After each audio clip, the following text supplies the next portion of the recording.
சாமி. தென்னை இளம் கீற்றினிலே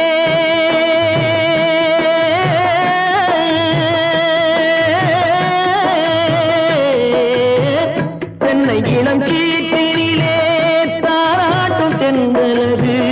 தென்னை இளம் கீற்றினிலே தாராட்டும் தென்றலது. தென்னை தனை சாய்த்து விடும் புயலாக வரும் பொழுது.